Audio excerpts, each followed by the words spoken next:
Hello friends, स्वागत है आप सभी का आपके अपने चैनल माइक्रोमैथ्स पे।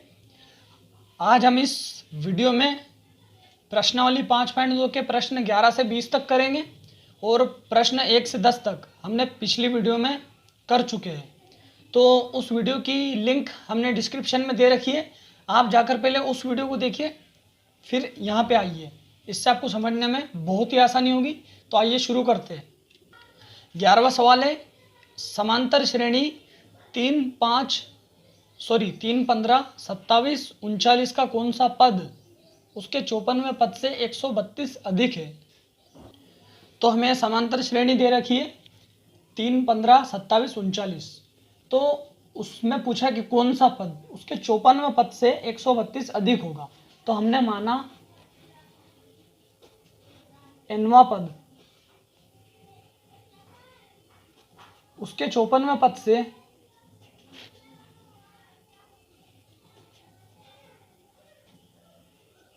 132 अधिक होगा।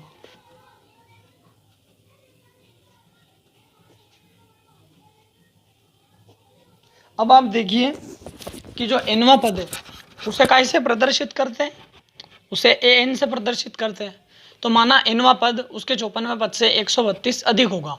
तो an बराबर 54वां पद यानी T54 प्लस 132, ये हमारी समीकरण है। nवां पद 54वें पद से 132 अधिक है। तो अब nवें पद का सूत्र बोलिए। आप जानते हैं a प्लस n-1 d बराबर 54वें पद का सूत्र a प्लस 53d प्लस 132।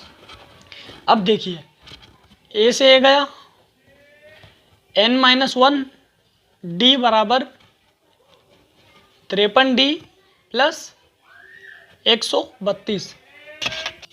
अब a से a कट गया, हमने 3 यहाँ पे रखते हैं, हम पहला पद प्रथम पद और 3 यहाँ पे रखते हैं, तो 3 से 3 भी कट जाता, इसलिए हमने 3 रखे ही नहीं, क्योंकि a से a कट गया, 3 से 3 गया। अब यहाँ पे d क्या है, हमारा सार्वंतर हमें पहले ही निकालना चाहिए था। ये है 15 माइनस 3, T2 माइनस T1, ये है 12। तो d की जगह हम 12 लिखेंगे। n-1 इंटू 12, 53 गुणित 12 प्लस 132। 12n, 12 का n में 12n, 12 का गुणा -1 में माइनस का 12 बराबर 12 तिया 36, हासिल 3, 12 पंजे 60, 60 और 3 63 प्लस 132। 12n बराबर 636 प्लस 132, ये माइनस का 12 हुआ प्लस का 12 बराबर के इधर आने पे, तो इन सबको जोड़ेंगे, ये आएगा 780। n बराबर 780 बटे 12, ये कटेगा 12 छंग 72, 6 बचे, 12 पंजे 60। तो nवां पद यानी कि 65वां पद उसके 54वें पद से 132 अधिक है, क्योंकि n का माना गया 64। तो a 64 बराबर a 54 प्लस 132। ये सवाल कंप्लीट। सॉरी, 65वां पद। ये 12वां सवाल आप खुद ट्राई कीजिए। दो समांतर श्रेणियों का सार्वंतर समान है, यानी कि उसमें d लेना है, d1 d2 नहीं लेना है, क्योंकि सार्वंतर समान है। और 100वें पदों का अंतर 100 है, तो इनके 1000वें पदों का अंतर क्या होगा। बहुत ही सिंपल सवाल है, आप खुद से ट्राई कीजिए। 13वां सवाल है, 3 अंकों वाली कितनी संख्या है 7 से विभाज्य है। बहुत ही इंपॉर्टेंट क्वेश्चन है, बोर्ड में जरूर जरूर जरूर आ सकता है, इसलिए इस तरह के सारे क्वेश्चन आप छुड़ाने की कोशिश कीजिए। इसके बाद के जितने भी क्वेश्चन हैं सारे IMP के माफिक हैं। चलो, 3 अंकों की कितनी संख्या 7 से विभाज्य है। आप समझिए कि पहली संख्या जो 7 से विभाज्य है वो है 7, लेकिन हमें लेना कितनी है, 3 अंकों की लेना। तो पहली संख्या जो 7 से विभाज्य है और वो 3 अंकों की है, उसका कैसे पता लगाएंगे। पहले 3 अंकों की सबसे छोटी संख्या का पता लगाओ, वो है 100। एक कदम पीछे गए तो आगे 99, 2 अंकों की 100 क्या 7 से विभाज्य है, नहीं है। फिर 101 क्या है 7 से विभाज्य, देख लीजिए, 7 एकम 7, 3 बचे, 31 कटता ही नहीं। 102 7 एकम 7, 3 बचे, 32 नहीं कटता, 103, 7 एकम 7, 33 भी नहीं कटता, 104, 7 एकम 7, 34 भी नहीं कटता, तो 7 चौक 28, 7 पंजे 35, यानी कि 105, 7 एकम 7, 3 बचे, 7 पंजे 35, यानी कि 105 वो पहली संख्या है 3 अंकों की, पहली संख्या जो 7 से विभाज्य है। तो 105 दूसरी संख्या, इसमें 7 जोड़ दो, 112, तीसरी संख्या, इसमें 7 जोड़ दो, 119। अब ऐसी अंतिम संख्या का मालूम करो जो 3 अंकों की हो और 7 से विभाज्य हो। उसका पता लगाने के लिए मैं आपको एक ट्रिक बताता हूँ। जैसे 999, ये सबसे बड़ी संख्या है 3 अंकों की।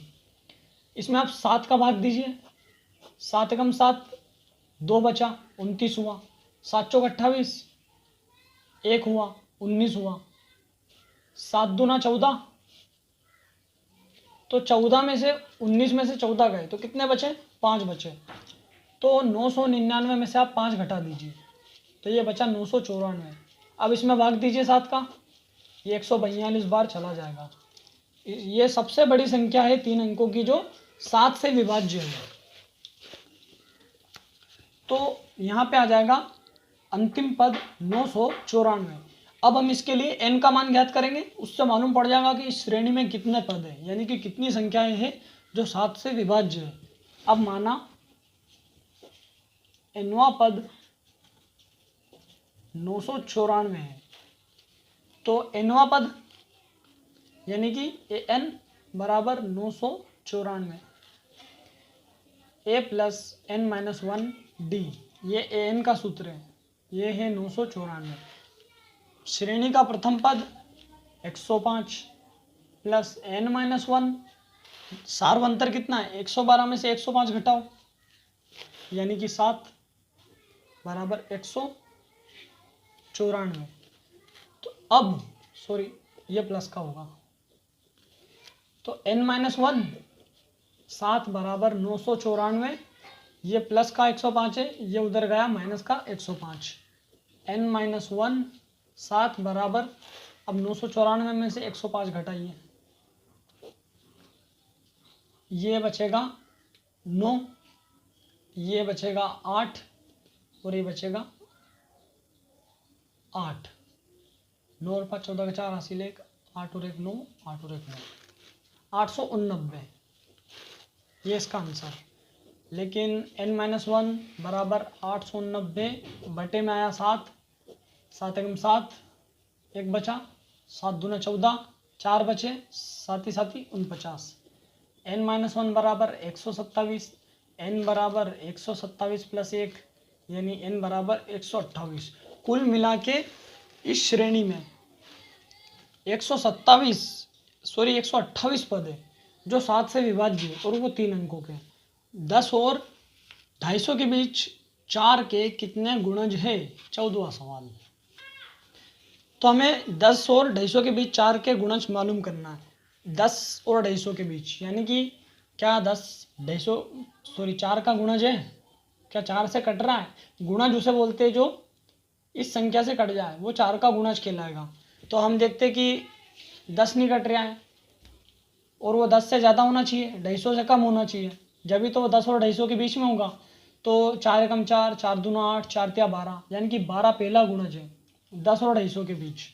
फिर 4 तिया 12, 4 चौक 16, 4 पंजे 20, 4 छंग 24, 4 सौ 28, ऐसे आते जाएंगे। फिर हमें 250 के इधर वाला, यानी कि 250 से कम या उसके बराबर 4 का गुणज मालूम करना है, जो 250 से कम हो। क्या 250 4 से कट रहा है? देखते हैं हम।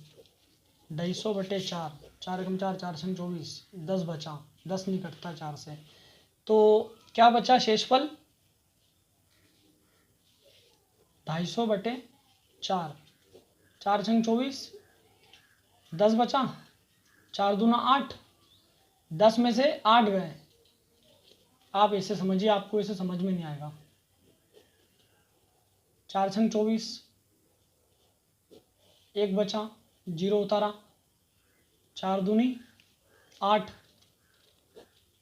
2 बचे, यानी कि 250 में से अगर 2 घटा दे या तो आएगा उत्तर 248, और ये 4 से कट जाएगा, 4 छंग 24, 4 दूना 8, 62 बार कटेगा। तो ये अंतिम गुणज है जो 4 से विभाजित होता है और 10 और 250 के बीच में है। अब हम इसके लिए n का मान ज्ञात करेंगे। माना कि nवां पद 248 है, तो an बराबर 248। an का सूत्र क्या है? a plus n minus 1 d बराबर 248। हमारा प्रथम पद है 12, यानी a बराबर 12, और सार्वंतर है T2 माइनस T1, b बराबर T2 माइनस T1। ये क्या है? T2 16, T1 12, तो ये आ गया 4। a बराबर 12, d बराबर 4। अब आप इसे याद रखिए, ये हम इस सूत्र में अप्लाई करेंगे। a बराबर 12, n माइनस 1, d बराबर 4, 248। n माइनस 1 4 बराबर 248, ये प्लस का 12, इधर आया माइनस का 12। n माइनस 1 4 बराबर 248 में से 12 गए, ये बचे 236।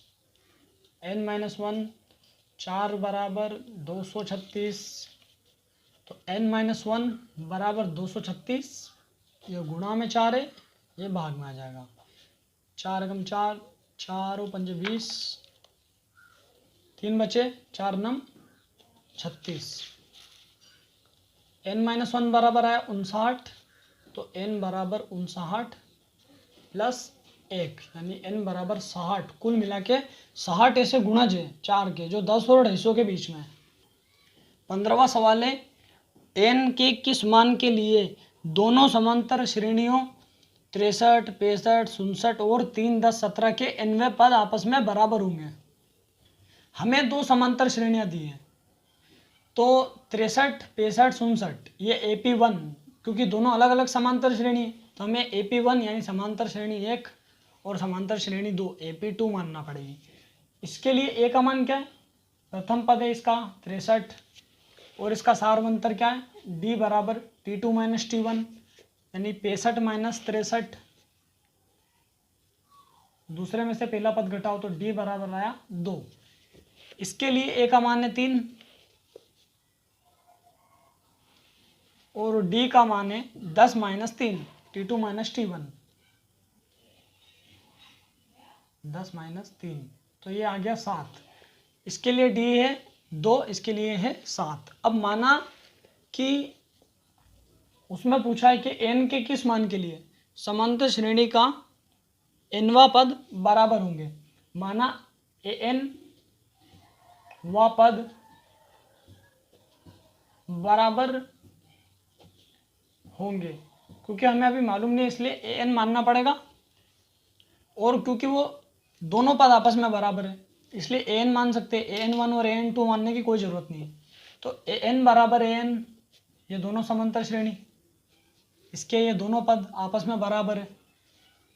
अब an का फार्मूला देखिए, a plus n minus 1d, इधर भी a plus n minus 1d, लेकिन ये इस समांतर श्रेणी का a है और ये दूसरी समांतर श्रेणी का a है, यानी इसे a1 मानना पड़ेगा, इसे d1 मानना पड़ेगा, इसे a1, इसे सॉरी इसे a2, इसे d2। a1 क्या है? 63 प्लस n माइनस 1। हमने n1 क्यों नहीं माना? क्योंकि n दोनों के लिए सेम है, दोनों पद आपस में बराबर है। कौन से नंबर के बराबर है ये ध्यान रखना। n माइनस 1, d1 क्या है? 2, a2 है हमारा 3 प्लस n माइनस 1, d2 है हमारा 7। 63 ये माइनस का हुआ इधर आया, बराबर सॉरी प्लस n माइनस 1 2 बराबर इधर बचा n माइनस 1 7। 60 प्लस 2 का गुणा n में 2n, 2 का माइनस 1 में गुणा माइनस का 2 बराबर 7 का n में गुणा 7n, और 7 का माइनस 1 में गुणा माइनस का 7। 60 बराबर 7n माइनस 2n, और ये माइनस का 7 और प्लस का 2। 60, 7n में से 2n गया, ये हुआ 5n, और माइनस का 7 और प्लस का 2, ये हुआ माइनस का 5। ये 5 इधर आया, प्लस का हुआ, बराबर 5n। 65 बराबर 5n, तो n बराबर 65/5 यानी 13। इस समांतर श्रेणी के 13वें पद आपस में बराबर है, यानी कि a13 बराबर a13। 16वां सवाल आपकी स्क्रीन के ऊपर ये रहा। वह AP ज्ञात कीजिए जिसका तीसरा पद 16 है, सातवां पद पांचवें पद से 12 अधिक है। तीसरा पद है 16 और जो पांचवा पद है, सातवां पद है, वो पांचवें पद से 12 अधिक है। इसका सूत्र बोलिए, a+2d, तीसरे पद का सूत्र a+2d बराबर 16। और इसे हल करें, a+6d, ये सातवें पद का सूत्र, a+4d, ये पांचवें पद का सूत्र, प्लस 12। a से कटा a, 6d, ये माइनस का 4d हुआ, बराबर के इधर आया, बराबर 12। तो 2d बराबर 12, तो d बराबर 12/2 यानी कि 6। सार बनता रहा 6। अब 6 का मान यहाँ रखेंगे, a+2 गुणित 6 बराबर 16, a+12 बराबर 16, तो a बराबर 16 माइनस 12, a बराबर 4। अब ये a और d की सहायता से, d क्या आया, 2 आया, 6 आया, तो a और d की सहायता से हम समांतर श्रेणी ज्ञात करेंगे। a बराबर क्या आया था, 4, और d बराबर 6। a बराबर 4, d बराबर 6। तो a ये समांतर श्रेणी का रूप आप सभी जानते हैं, a+2d ये तीसरा पद, a+3d ये चौथा पद। इसकी जगह लिखा 4, a+d यानी 4+6, a+2d यानी 4+2 गुणित 6, a+3d यानी 4+3 गुणित 6। 4, 10, 6 दूना 12 और 4 16, 6 3 18 और 4 22। ये समांतर श्रेणी है। ये हमारी समांतर श्रेणी आ चुकी है और हमारा सवाल कंप्लीट हो चुका है। 17वां सवाल है, समांतर श्रेणी 3, 8, 13 ... 253 में अंतिम पद से 20वां पद ज्ञात कीजिए। ये जो समांतर श्रेणी है, ये इसमें अंतिम पद है, क्योंकि ... यहाँ पे खत्म हो गया, ये समांतर श्रेणी। 253 ये लास्ट पद है। हमें इसके लिए n का मान ज्ञात करना कि कौन सा नंबर पे बैठा हुआ है 253। अगर ये मालूम पड़ जाए तो इससे मालूम पड़ जाएगा कि इस श्रेणी में कितने पद है। माना nवां पद है, माना nवां पद 253 है, तो अब हम an बराबर 253 लिख सकते हैं, क्योंकि nवां पद है, हमने अभी माना है।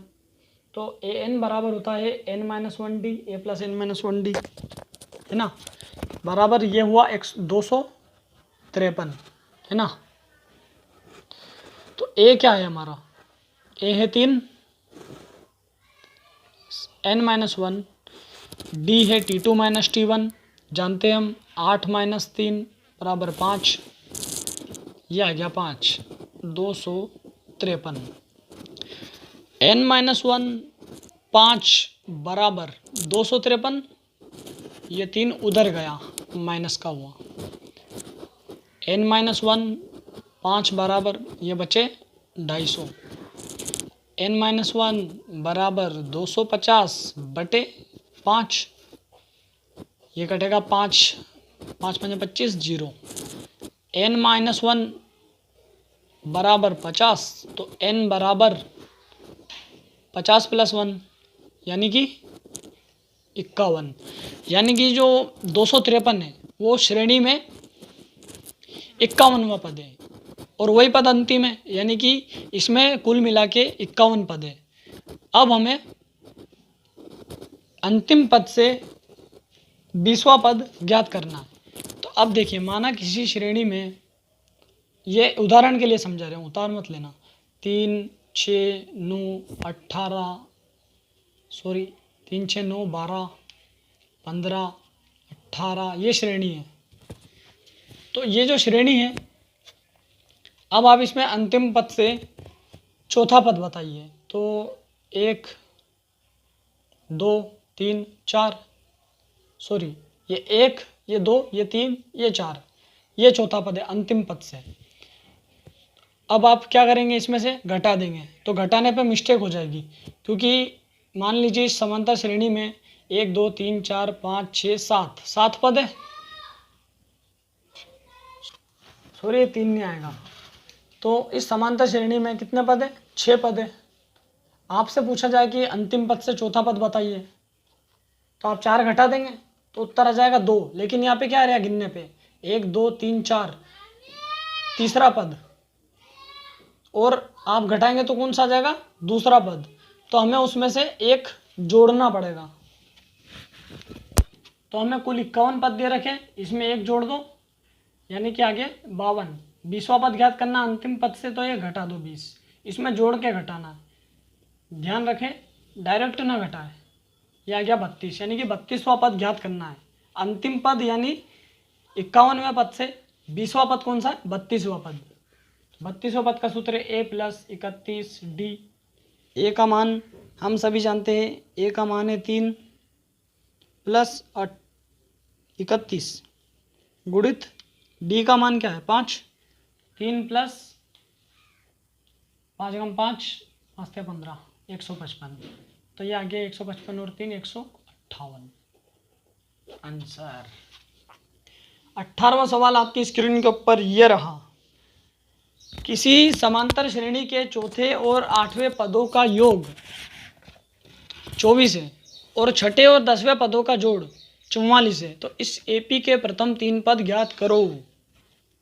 हमें चौथे और 8वें पदों का योग दे रखा है 24, ये चौथा पद, इसमें जोड़ो 8वां पद, तो आ जाएगा उत्तर 24।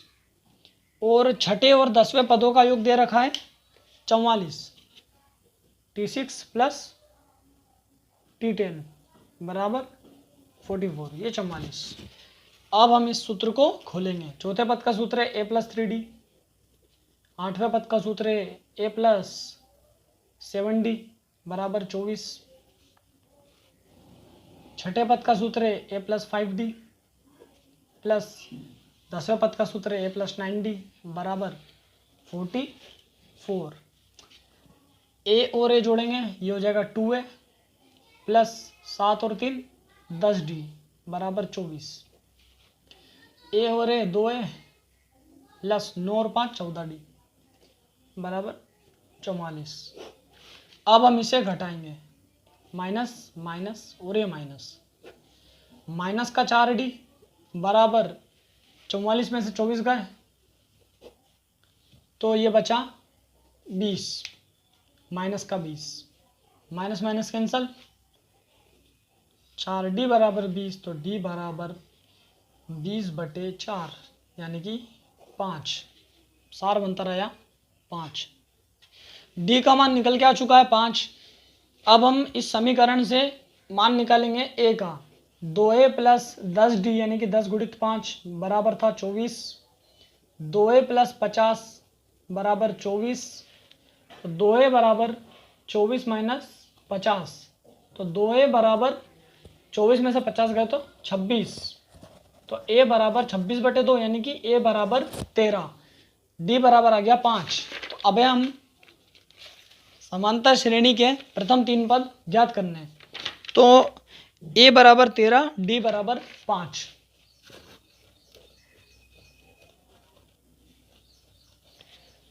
तो समांतर श्रेणी के प्रथम 3 पद a + d, a + 2d, ये 3 पद।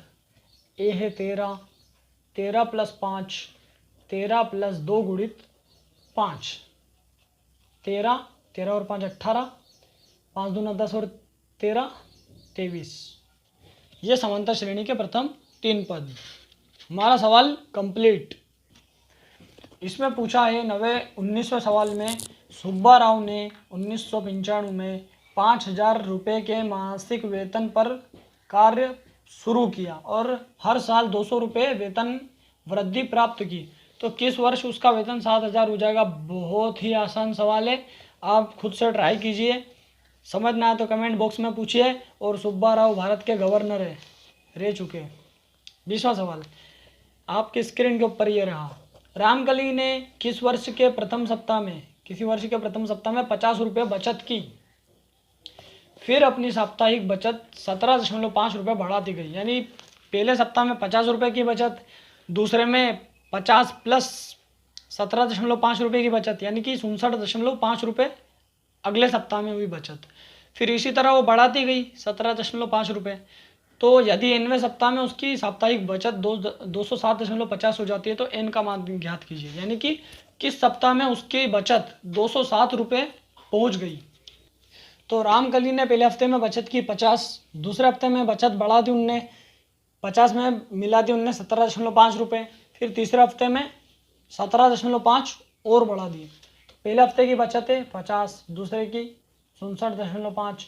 ऐसे करते करते उनने एक दिन 207 रुपये 50 पैसे बचा ही लिए।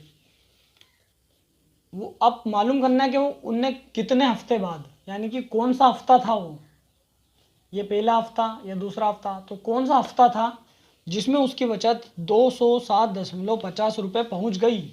इसके लिए हमें n का मान ज्ञात करना और कुछ भी नहीं करना है। माना an बराबर 207.50, n का सूत्र a plus n minus 1 b बराबर 207.50। a का मान है 50, n माइनस 1, d का मान t2 माइनस t1, इसमें से ये घटाओगे तो आएगा 17.5 बराबर 207.50। n माइनस 1 17.5, 50 उधर पहुँचा, ये हुआ माइनस का, तो n माइनस 1 17.5, ये बचा, तो ये बचेगा 157.50। तो n माइनस 1 बराबर 157.50 बटे 17.50, ये कट जाएगा इससे 9 बार। तो n माइनस 1 बराबर 9, तो n बराबर 10, यानी उन्होंने 10वें हफ्ते में 207.50 रुपये की बचत कर ली। और वीडियो पसंद आए तो लाइक, शेयर और कमेंट कीजिए। जो डाउट्स आपको समझ में नहीं आ रहे वो हमसे पूछ लीजिए। और ये इसी के साथ प्रश्नावली 5.2 कंप्लीट होती है और प्रश्नावली 5.3 जल्द ही अपलोड कर दी जाएगी। वीडियो देखने के लिए शुक्रिया और सब्सक्राइब कीजिए हमारे चैनल माइक्रो